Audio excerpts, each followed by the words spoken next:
Alors, un éthylotest, vous allez le trouver dans un petit emballage. Vous allez ouvrir l'emballage et vous allez donc une validité de 2 ans.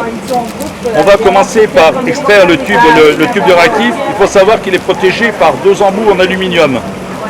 On va perforer les 2 embouts. Le but, ça va être de faire transiter, d'expulser l'air. Alors, je vais gonfler la poche. Fil rouge, bouton rouge. Fil bleu, bouton bleu. Ensuite, on va extraire, on va expulser l'air. Voilà. Donc, là, on voit qu'il y a un trait repère. Il faut impérativement que le réactif reste bien jaune. Ne change absolument pas de couleur. On parlera, pour déterminer une alcoolémie, ce qui est un petit peu difficile pour beaucoup de nos concitoyens, on en parlera de l'évaluation de l'alcoolémie, on parlera de dose bar. C'est une consommation dans un bar, c'est un petit verre ballon, 11 centilitres de vin à 11 degrés, 25 centilitres de bière à 5 degrés.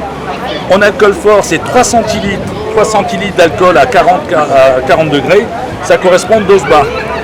3 centilitres, ça correspond à 3 dés à coudre. On parle aussi d'unité d'alcool, mais concrètement, on sert très rarement à la maison des doses, ce sont des doses maison, et on sert plutôt 2 à 3 doses bar. Donc pour éliminer ces doses bar, il faut considérer 2 heures par dose bar.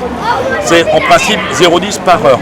Certains vont éliminer plus vite, des gens qui ont un petit peu l'habitude de faire la fête, mais il ne faut surtout pas jouer avec ça. L'idéal, c'est conduire à taux zéro. Il faut absolument éliminer tout cet alcool. Donc, surtout quand vous faites la fête, c'est de savoir ce que vous avez consommé et éventuellement de vous tester. Il faut savoir également que l'alcoolémie est au maximum 1 heure après la dernière conso. Ne soufflez pas dans l'éthylotest juste en sortant de festivité ou du restaurant d'un lieu festif.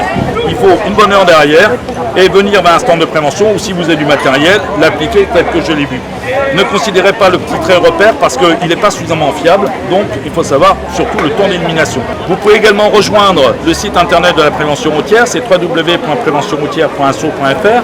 C'est une association loi 1901 à but non lucratif.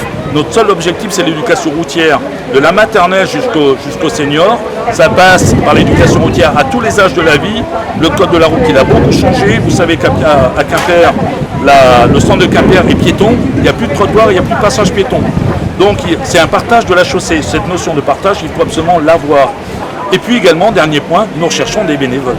Parce que nous bénéficions du concours des forces de l'ordre, de la police et de la gendarmerie, des polices municipales. Mais également, nous recherchons des bénévoles. Et là, j'ai l'honneur d'être ce soir, moi qui suis un ancien gendarme, de me trouver de charmantes jeunes femmes qui font leurs premières armes pour 2 d'entre elles et qui vont me rejoindre aussi au Festival des Charrues où pendant 5 jours, jour et nuit, nous allons animer un grand stand de prévention.